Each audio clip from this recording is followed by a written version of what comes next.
Sejam muito bem-vindos ao Mês ABPAS Conversas sobre Saúde, o podcast da Associação Brasileira para a Promoção da Alimentação Saudável e Sustentável. Eu sou a Teodora Gouveia e hoje a gente vai falar sobre planejamentos alimentares baseados no Guia Alimentar para a População Brasileira. Mais especificamente, sobre um que foi apresentado recentemente por pesquisadoras do Núcleo de Pesquisas Epidemiológicas em Nutrição e Saúde da USP e que descreve duas estratégias inovadoras que incorporam o Guia Alimentar para a população brasileira no cuidado em saúde. Para discutir esse tema, hoje eu recebo a nutricionista Natália Colombo. Ela é especialista em nutrição clínica, funcional e fitoterapia, mestre em ciências pela USP e coordenadora da pós-graduação em nutrição estética da ILG PUC. E com toda essa formação e experiência, ela vai ajudar a gente a entender melhor como que essas estratégias podem revolucionar o cuidado nutricional.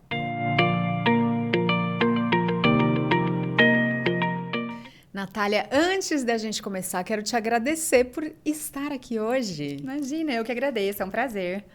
Legal, vamos conversar que a gente tem muito para falar. Vamos falar um pouquinho dos planejamentos alimentares baseados no Guia Alimentar.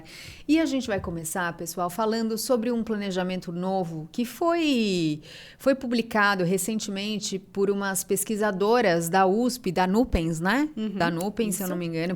É que eu li Nupens, eu não sabia se eu estava mencionando certo. Da Nupens, que para você aí de casa, eu vou até falar direitinho aqui se meu computador colaborar. O Nupens é o Núcleo de Pesquisa Epidemiológicas em Nutrição e Saúde da USP.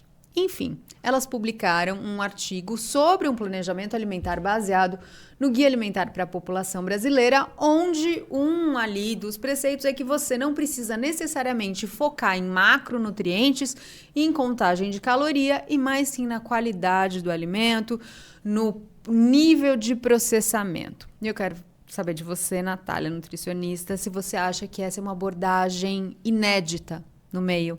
Sim. Na verdade, né, o Guia Alimentar para a População Brasileira, ele é muito interessante, ele tem informações muito relevantes, né, principalmente para a prevenção de doenças crônicas, para otimizar a alimentação da população de uma série de formas, mas ele acaba sendo muito pouco utilizado, inclusive por profissionais da saúde. E ele tem algumas considerações bastante relevantes, né, e às vezes o profissional ele fica com dificuldade de incluir isso dentro da rotina de consultório, onde, como você falou, a gente às vezes foca metas específicas. Então, sim, é uma abordagem bastante inovadora, essa apresentada pelo estudo, e que mostra aí várias possibilidades, né, para o profissional da saúde utilizar esse guia de formas diferentes. E você acha que os profissionais, eles vão ter alguma dificuldade inicial ali? Porque a gente está acostumado, né, com dieta. Sim. De contagem de caloria, com dieta, pensando em macronutriente. Como que a gente se desprende disso? Sim, sem dúvida. Na verdade, é exatamente isso, né? Em geral, os profissionais, eles acabam seguindo, né, aquela rotina um pouco mais enfaixada de consultório, atendendo a necessidade individual e específica de cada indivíduo. Mas a verdade é que a gente precisa considerar outras informações relevantes. Eu sempre costumo dar, né, e vou te dar até o meu exemplo. Às vezes o paciente, ele chega querendo emagrecer, por exemplo, ou com um objetivo, sei lá, uma hipertrofia, qualquer objetivo que seja, mas muitas vezes eu vejo que esse indivíduo, ele não tem o básico. E eu costumo dizer pra ele, mas como é que eu vou te passar uma dieta com poucas calorias se o básico você não tem? Se você não tem horário para comer, se você não tem rotina alimentar, se você não prepara nem o básico dentro da sua casa, se você vive de alimentos ultraprocessados. Então, assim, a gente precisa muitas vezes seguir alguns passos e implementar isso. Até porque quando a gente pensa num planejamento alimentar, para um objetivo, ele muitas vezes ele vem com um tempo. Então, se o paciente precisa perder, sei lá, 5, 10, o que quer que seja de quilos, então eu vou montar o planejamento com uma restrição calórica, né, que vai ser ajustado com o tempo, mas seguindo aquele tempo para ele chegar no objetivo. Só que se ele não tiver esses outros, né, esse outro reforço, essa outra noção, essa outra educação alimentar, quando ele para o processo, ele chega no peso, ele dificilmente consegue manter o peso, mas além disso, isso não significa que ele vá ter uma alimentação saudável, né? Então, isso acaba sendo uma falta. E quero pegar um gancho do que você acabou de dizer. Educação alimentar. Onde é que a gente tem educação alimentar. Desesperador, não é? É desesperador, não tem. Não tem, exatamente. Então, às vezes eu costumo dizer isso, a pessoa, às vezes ela chega pra gente, ela não sabe o básico, né? E eu vejo isso porque eu tenho 3 filhos e eu vou te falar, é uma luta, meus filhos são todos traumatizados com a mãe nutricionista. Ah, você não quer que eu coma isso porque você nutre. Então, assim, né, eu costumo dizer que essa educação nutricional, essa consciência alimentar, ela devia começar, né, desde cedo. Porque depois que você pega lá uma pessoa, a gente mesmo, você pega uma pessoa mais velha, é muito difícil você mudar os seus hábitos alimentares, né? Então, quando você já começa a focar numa educação nutricional desde o início da vida, ou quando você pega um paciente em consultório e esse paciente percebe, né, ou o profissional da saúde percebe e entende que é muito além daquele objetivo, que precisa ser criada essa consciência, né? E a própria pessoa tem que se conscientizar que tem coisas que dá para facilitar, mas que tem coisas que dependem dela, né? Então, isso é fundamental. E você acha que esses novos planejamentos baseados no guia, eles têm o objetivo de mostrar a nutrição como um objetivo de saúde geral, né? E tirar um pouco exatamente isso que a gente aprendeu do emagrecimento, porque eu tenho a impressão até os dias de hoje que quando você fala em dieta, em plano alimentar, o pessoal vai direto para o emagrecimento. Sim. Sabe? Um ou outro para hipertrofia, que foi o que você falou, né? Que é para criar massa magra, que você, teoricamente, tem ali o nível de proteína que você tem que subir, que também, né? Sabemos que talvez não é bem assim como se está falando no Instagram. Enfim, você concorda com isso? Que esses novos planejamentos, eles tiram um pouquinho o foco do resultado? Sim. Sim, até porque é exatamente isso que você falou. A pessoa geralmente procura um profissional da saúde, ou quando ela tem um problema, uma doença, né, que ela precisa cuidar, ou procura um nutricionista quando ela tem um objetivo específico para ser tratado. Então, quero emagrecer, quero engordar, quero ganhar massa, engordar é difícil, mas acontece. Quero ganhar massa, preciso, né, tô grávida, quero me cuidar. Mas dificilmente você tem algum paciente que busca uma prevenção, olha, eu vim aqui porque eu quero me cuidar, quero comer saudável, quero prevenir algumas doenças. Então, assim, é difícil. E pra gente também é difícil quando o paciente nos busca para alguma meta específica, exatamente pelo motivo que eu falei. Às vezes a pessoa, ela chega pra mim, ela já chega hoje em dia, né, com muita informação, ela já chega ou querendo fazer jejum intermitente, ou ela já chega querendo fazer uma cetogênica. E eu sempre falo, olha, você não sabe o básico, você não faz o básico dentro da sua alimentação, né? Não come uma fruta, uma verdura, muitas vezes. Como é que eu vou fazer um jejum com você? Não é assim que funciona, né? Ou às vezes até a pessoa faz por conta, ela até perde peso, só que ela junto com isso, né, ela acaba tendo uma restrição super importante de uma série de nutrientes, vitaminas, ela acaba perdendo massa muscular, que não é o que a gente quer. Então, né, mas por quê? Porque é uma série de estratégias que não são feitas e fora de um contexto, né, ideal, que é o que a gente tá falando, de tentar buscar o equilíbrio, de entender o que é saudável, de entender o que você precisa, o que você não precisa, né? E o quão... Eu quero saber de você o quão importante é a gente se preocupar com o nível de processamento do alimento, porque isso muita gente não fala, né? Porque a gente, voltando, né, na ladainha, a gente fala de dieta e de repente você tem um monte de produto fit, só que é um monte de produto industrializado. Sim, não, é absurdamente importante, né? E é uma coisa que é muito pouco considerado, porque como eu falei, hoje em dia, muito do planejamento alimentar ou do que a gente tem de informação é focado em objetivo específico. Então, bom, se eu quero ganhar massa muscular, eu preciso de mais proteína, e se eu preciso de mais proteína, logo eu preciso de qualquer coisa que tenha proteína, né? E aí, quando a gente pega, inclusive, aí fica aqui até esse alerta, esses alimentos mais proteicos, então barrinha de proteína, bebidas proteicas. Quando você olha a tabela de ingredientes, por exemplo, ele entra na categoria de ultraprocessados, porque a quantidade de aditivos, de adoçantes é absurda, né? Então, assim, é preciso chamar atenção para isso, porque um alimento ultraprocessado é aquele que passa por um grau extremo de processamento, aquele que é adicionado de uma série de substâncias que muitas vezes o nosso corpo não reconhece, né? Muitas vezes não sabe nem o que fazer com aquilo, não sabe metabolizar. Então, tudo isso precisa sim ser considerado, porque não é só a questão, de novo, do nutriente. Claro, o nutriente é importante, mas o grau de processamento faz toda a diferença. Então, existem, né, além além da questão da proteína, né, que eu citei agora, porque é uma coisa muito comum no consultório. Tem paciente que chega pra mim com aquelas barrinhas, eu quero chorar, eu falo, socorro, entendeu? Cheio de coisa ali dentro. Não é? Fora a quantidade de calorias absurda.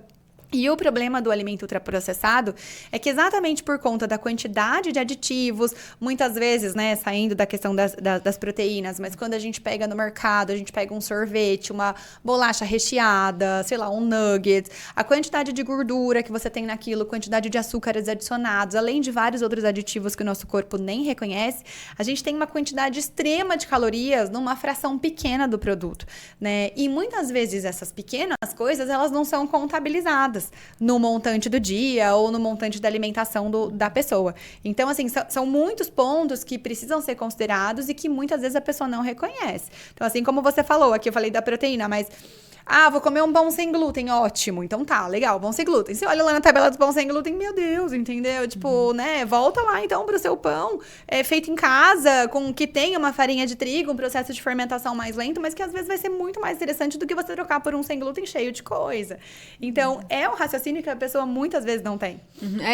E por que você tá tirando glúten? Começa por aí, exato. Eu vejo um pessoal assim que fala, não vou fazer isso, vou fazer aquilo, vou comer isso, tá, mas por quê? Sim. Se perde da nutrição. Exatamente. Né? Então, eu acho que é exatamente o que você falou desde o começo aqui. O que falta é a base. Né? O pessoal já quer fazer absurdos e esquece do básico que muita gente não tem, ou perdeu, ou nunca teve. Sim, sem dúvida, né? sem dúvida. E cada caso é um caso, né? Então, assim, a gente precisa, claro, avaliar, mas eu acho que o contexto geral, e aí, de novo, a gente volta lá para educação nutricional, que é uma coisa que realmente falta, né? Eu dei lá aí o exemplo dos meus filhos, mas para mostrar que essa educação nutricional, ela deveria começar desde a infância, né? O próprio guia para a população brasileira, ele poderia ser, por exemplo, aplicado de maneiras diversas desde a infância, né? Mas não é o que acontece. Então, essa criança adolescente chega à vida adulta sem o básico. E aí, muitas vezes, se perde com esse monte de informação, né? E não sabe do que se trata essa alimentação básica, né? Que deveria ser. Eu queria até chegar nessa parte, porque estamos aqui num podcast falando sobre saúde, sobre nutrição. E hoje em dia a gente vê muito isso na internet, né? E é uma coisa que eu gosto muito de debater aqui com vocês, convidados nossos do Mesa Bepais, porque estamos fazendo isso. Sim. Né? Só que a gente tem critério, a gente chama, né, profissionais que a gente confia e que a gente sabe de toda a ética por trás ali da profissão. Eu quero saber de você, como nutricionista, que dica você daria para quem está assistindo para saber o que é fake? Porque tem muita coisa absurda. E o que é mais confiável? Existe ali um critério seu? Olha, é muito difícil, né? Eu acho que como base, talvez, assim, eu sempre gosto de pensar no profissional que tá passando a informação. Porque nutrição, assim como outras áreas, mas hoje em dia a nutrição, ela vem de muitas maneiras. Então, às vezes a pessoa ela emagreceu por conta própria, então ela se auto-intitula como, né, entender do assunto e divulgar a informação. Da mesma forma que existem outros profissionais que não estudam a fundo e saem divulgando informações. E eu sempre passo a gente falou até da questão do glúten, e eu até puxo isso, existe muito que é de... Hoje até essa moda já deu uma baixada, né? Mas há um tempo atrás era uma loucura, entendeu? O paciente já chegava no consultório, um mês sem glúten, tipo, mas da onde? Por quê? Entendeu? Quem fez isso com você? Não é, porque, de novo, em alguns casos é indicado, claro, em alguns casos é celíaco, indicado. Né? Mas não é para todo mundo, né? Então, eu acho que é muito de você procurar um profissional que tenha uma boa formação, que esteja envolvido nesse meio de estudo, de pesquisa, que tenha uma base científica confiável. Porque até quando a gente fala de artigos, né? Um artigo, ele pode ser interpretado de muitas formas. E é uma coisa louca, porque muitos profissionais, né? Às vezes não estão dentro dessa área, desse meio acadêmico, e aí você pega lá um resumo do artigo e fala, pronto, então isso aqui faz mal. Só que dentro daquele estudo, às vezes ele não foi bem conduzido, ele tem 1 milhão de poréns dentro daquele estudo que não foram considerados. Então, né, e de novo, cada caso é um caso. Né? Então, eu acho que esse é o ponto principal. Então, nada do que se fala na internet vai valer para todo mundo, né? Ah, tal coisa é boa, mas tem algumas pessoas, por exemplo, que não devem consumir, não poderiam consumir. Então, é muito difícil, né? É uma luta. Fora que, além de tudo isso, a nutrição é uma ciência que está sempre se atualizando, né? Então, cada hora tem uma coisa nova, tem um porém. E eu costumo dizer que até tantos poréns vêm exatamente porque falou uma coisa. E o povo faz tanto daquilo que daí você começa a ver também os problemas daquilo, né? Então, é difícil a gente chegar nesse meio termo. Eu falo que eu sou da época que eu não sei quantos anos você tem, mas eu sou da época, não sei se você vai lembrar, que saiu na capa da Veja que ovo era um perigo. Ali na década de 90. Sim. Daí, de repente, hoje a gente vem pros caras comendo 15 ovos para falar. Então, assim, exatamente, a nutrição hoje em dia que eu vejo, ela é feita de modismos. Sim. E a partir do momento que eu vejo planejamentos alimentares baseados no guia, talvez isso nos leve ali num caminho um pouco mais seguro, talvez. Sem dúvida. Porque é exatamente isso. O guia, né, ele tem esse básico voltando para valores e para características que foram se perdendo com o tempo. Então, vou até dar o exemplo aqui, né, a gente está aqui falando em São Paulo, então, né, a vida corrida que as pessoas têm, assim, é muito difícil, eu falo isso por experiência, porque atendo muita gente aqui de São Paulo, é raro aquela pessoa que ainda tem aquele hábito de comer em casa, de preparar seu próprio jantar, de fazer refeições com família. Então, assim, parece uma coisa vaga, né? Mas é uma coisa que foi se deixando. E aí, por outro lado, o que essa pessoa faz? Cada vez mais refeições em restaurantes, né, que o restaurante até pode ser legal, mas a gente tá falando em geral, né, de uma dificuldade de você manter um controle em quantidade ou dificuldade de manter um controle, inclusive, em qualidade. Você não sabe quanto que foi adicionado naquele prato, ou o que foi adicionado. E pequenos rituais, né, como uma refeição em família, né, aquele cuidado, receitas que foram passadas de antigamente, né, tudo isso foi se perdendo com o tempo, né. Então, realmente, eu também tenho em mente que o guia seria, né, é extremamente interessante, exatamente para restabelecer esses valores que foram perdidos, que está diretamente relacionado com uma alimentação mais equilibrada e saudável. E dessa proposta do pessoal da Nupens, que exatamente tira isso da linha da dieta, né, da restrição. Sim. Né, que me parece muito um conceito muito mais amplo de saúde do que, de fato, de resultados, como eu já trouxe aqui. Mas, por exemplo, um caso clínico, uma pessoa chega para você e ela realmente está obesa, ela realmente precisa emagrecer, ela precisa de uma restrição calórica de alguma maneira, né? Ou até de uma pessoa que vai em busca do teu conhecimento porque quer hipertrofia, talvez tenha que aumentar ali a quantidade de proteína, de calorias no total, enfim. Você acha que daí esse planejamento que pensa na saúde como um todo e não pensando nos macronutrientes e calorias, ele consegue funcionar nessas estratégias? Sim, eu acredito que sim.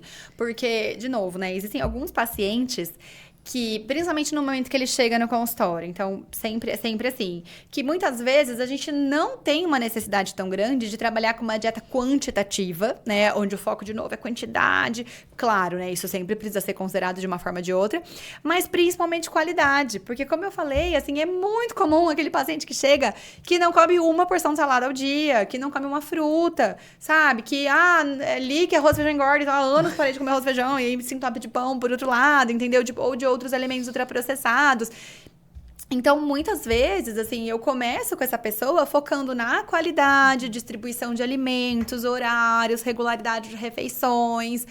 Porque, de novo, né, o básico, ele tem um impacto muito grande. Se a pessoa não tem o básico, né, não adianta só focar em quantidade com ela. Então, assim, claro, são casos e casos, indivíduos, mas eu vejo um espaço muito grande para isso. Exatamente porque é o que eu te falei. Muitas vezes, nesse objetivo de atingir a quantidade que esse paciente precisa, muitas vezes acontece, até do próprio profissional da saúde, escorregar para alimentos, né? Tipo assim, poxa, o cara sai, fica o dia inteiro na rua, então vou colocar para ele, sei lá, uma barrinha de proteína, né? Por outro lado, também é difícil, porque muitas vezes o paciente já chega para você e fala, olha, não adianta você pedir pra eu fazer, porque eu não vou fazer nada. E você também fala, poxa, né? Deixa eu ver o que é menos me pior ajuda a te aqui. ajudar, né? Sei lá. É bem isso, né? Mas realmente desafiador. Mas eu também acho que, assim, esse foco, né? E até pensando de novo, quando acabar esse processo, quando ele chegar no objetivo, é importante que ele consiga, né? Ter essas coisas, né, bem inseridas dentro dele, até para ele conseguir manter e para ele conseguir continuar, né, com uma alimentação mais saudável ao longo da vida. E vamos falar sobre uma questão comportamental em termos de geração. Não sei se vai chegar à tua realidade ali clínica. Você vê que, por exemplo, as pessoas de diferentes idades têm problemas diferentes dentro da nutrição? Isso me pegou muito, porque você falou, eu tenho medo de comer arroz e feijão. E eu sou de toda uma geração que ficou com medo de comer arroz e feijão, né? Era salada e frango. Você sente isso nos seus pacientes? Tem uma faixa etária ali que chega mais resistente, uma que talvez mais nova já tenha um pouquinho a cabeça mais para entender a alimentação natural? Sim, sim. Existem, né, aqueles estigmas que ficaram com o tempo, né? Que eu acho que é um pouco disso. Então, às vezes chegam alguns pacientes no consultório e ele já tem aquela coisa, olha, eu sei que eu não devia, mas às vezes eu como porque eu não aguento. Eu falo, poxa, mas né, se você gosta, não tem por que você deixar de comer. Diferente, claro, né, da gente estar falando de novo, de um alimento que realmente não tem vantagem nutricional nenhuma. Mas sempre, né, e tudo é uma questão de como você insere na alimentação. Então, poxa, você gosta de um arroz e feijão e aí você tem que tirar e sofrer. Até quando você vai conseguir ficar sem, né, com esse medo de que isso vai te engordar? Não, então é uma questão de ajustar. Então, você come aqui seu arroz e feijão, aí dali a gente tira um pouco, do outro lado a gente coloca um pouco mais, dá pra gente organizar de maneira que a pessoa consiga manter isso. E esses hábitos, essas questões culturais, sabe, elas precisam ser respeitadas, né? Eu tenho uma paciente que ela ainda mora com os pais, e aí ela sempre fala assim, eu amo o feijão da minha mãe, e o almoço pra mim é um tormento, porque eu quero muito comer e eu não como, e ela sofre, ela não come, ela se restringe, vive nessa restrição. Então, assim, existem questões que a gente tem que considerar. Então, poxa, sacanagem falar, não, você não vai comer, com aquele né? cheirinho, imagina. Então, assim, não, então eu vou te ensinar a comer a quantidade que você precisa. É importante a pessoa entender, né? O quanto que ela precisa, né? Como que ela combina isso com outra coisa pra ela não ter tanto problema em relação a isso, né? Mas com certeza, esses estigmas, eles ficam, né? Então, e assim, são vários. A gente falou de arroz e feijão, mas tem um monte. A questão do carboidrato no jantar, né? Tem gente que morre de medo. Vou comer carboidrato de tarde. Depois das 6, acabou, já era. Exatamente. Então, assim, tem muitos desses estigmas que ficam, e ficam exatamente o que você falou. Teve lá a matéria da Veja que foi, assim, impactante. Até hoje tem gente que morre de medo de comer ovo, né? Mesmo rolando e provando, não como, porque eu tenho medo, né, do colesterol. Então, realmente, né, são muitas coisas que ficam. Mas, de novo, eu costumo dizer que, assim, o maior problema é que quando alguém fala, tipo, sei lá, vou dar um exemplo, do chá verde, que aconteceu isso também há uns anos atrás, não sei se você lembra disso, mas teve uma matéria na Boa Forma bombástica sobre chá verde emagrece, pronto. Nossa. Aí a galera saía, assim, com garrafa de 2 litros de chá verde. Eu lembro. E o chá verde, por mais maravilhoso que ele seja, ele tem muitos poréns. Então, assim, a maneira de preparo interfere, a quantidade que você coloca de pó. Tem cafeína também, né? Exatamente, a questão da cafeína. Então, assim, em excesso, ele não é tão interessante, obviamente. E aí, começou a ter um monte de gente com problema por causa do chá verde. Então,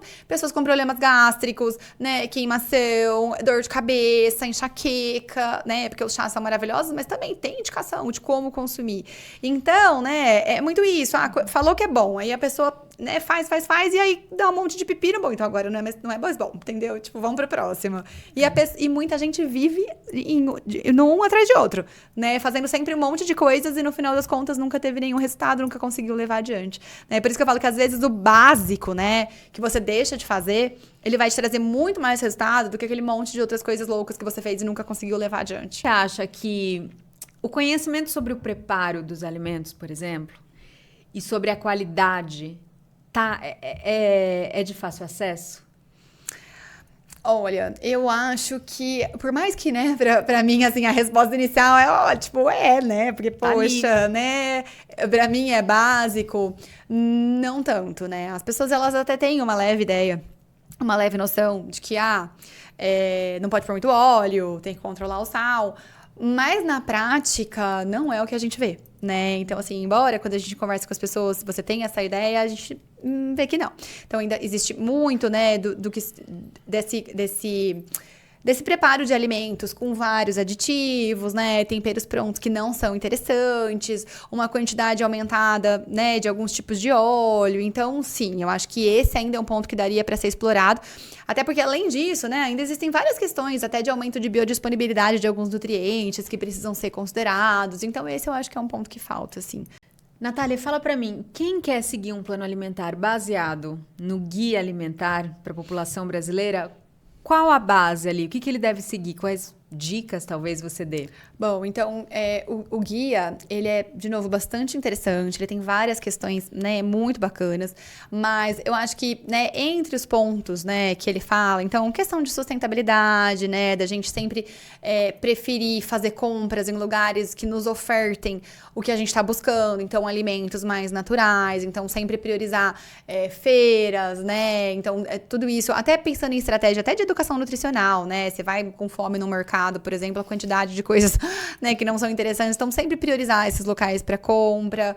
Ele fala muito sobre a questão de manter essa cultura, né, em relação ao alimento, comer com tempo, com calma, né, dando atenção de que essa, né, como é que fala? Esqueci a palavra, mas essa refeição, enfim, me fugiu, mas dando atenção que a refeição precisa, né, comer em família, né, talvez quebrar essa coisa de que, tem que ser só comer e pronto, porque, né, não, voltar realmente para aqueles antigos costumes, né, onde a família se reunia em volta da comida, então, acho que isso é interessante, mas principalmente o que eu gosto muito de utilizar em relação ao guia é a questão do processamento, né, dos alimentos, que foi o que a gente começou falando, então, é aquela frase, né, que já tá até meio batida, mas que eu falo muito para os meus pacientes, desempacotar menos, né, desembalar menos e descascar mais. Então, dá sempre preferência para o alimento natural ou minimamente processado, né? E evitar ao máximo aqueles alimentos prontos. Então, você quer comer um bolo? Faz o bolo em casa, né? Pega lá um bolinho de banana, uma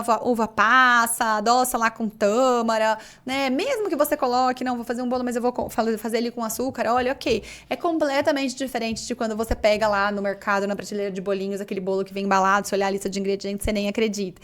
E isso vale para tudo, isso vale para um pão. Então, o que acontece? Quando você acaba consumindo alimentos né, que são minimamente processados, né, ou aqueles alimentos preparados em casa, automaticamente você acaba tendo mais qualidade em relação ao que você come, né, você acaba tendo mais controle em relação ao que você come. Então, eu acho que você focar em grau de processamento de alimentos já te dá, assim, um panorama muito maior, né, em relação ao que você pode, né, se basear em relação à alimentação. Assim como eu falo para o profissional da saúde, né, acaba sendo uma coisa simples, mas que faz diferença na hora de elaborar o plano. É engraçado que você falou exatamente o meu café da manhã. Eu fiz um bolinho de banana com passas e eu sou a louca da tâmara, mas enfim. Me peguei pensando aqui como uma pessoa que não é nutricionista, mas liga muito para isso, obviamente, senão não estaria aqui, não é verdade? É isso aí. O que você acha da dieta flexível? Contar caloria, contar macro, para você poder comer o que você quiser ali dentro? Porque, por exemplo, se uma pessoa ela tem esse conhecimento de macronutriente, de caloria, ela consegue, talvez, ir um pouquinho mais longe ainda estando dentro. Sim, eu acho que é válido, acho que sim. Eu sou muito favorável, sabe? Exatamente a pessoa ela entender e compreender para ela conseguir fazer, né, por conta. A ideia nunca é que o indivíduo fique dependente da gente. Claro que no começo, né, eu sempre monto umas combinações exatamente porque nem todo mundo consegue fazer isso, mas eu sou super a favor. Uma crítica minha em relação a esse tipo de estratégia, né, que seriam até algumas outras mais conhecidas de um tempo atrás, é que muitas vezes quando você só contabiliza caloria e macronutrientes, não necessariamente você está conseguindo garantir que isso seja de bons alimentos. Então, vou te dar um exemplo. Tem alguns pacientes que têm mais ou menos ideia da quantidade de calorias, de carbo, de proteína, e aí ele come um lanche do McDonald's, por exemplo, no dia e não come mais nada.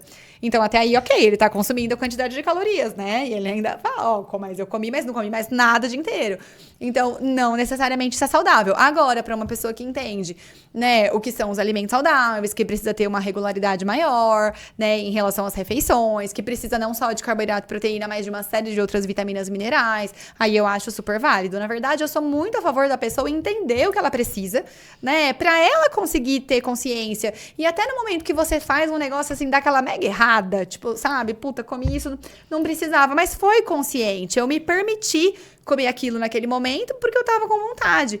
Que é diferente de você fazer isso a maior parte das vezes, sem ter nem consciência do que você tá fazendo. Tipo, meu, por que eu comi? Eu nem tava com fome, era que eu vi comer o negócio inteiro, não precisava, né? É diferente de você fazer com consciência, né? Então, eu acho que o caminho é bem esse.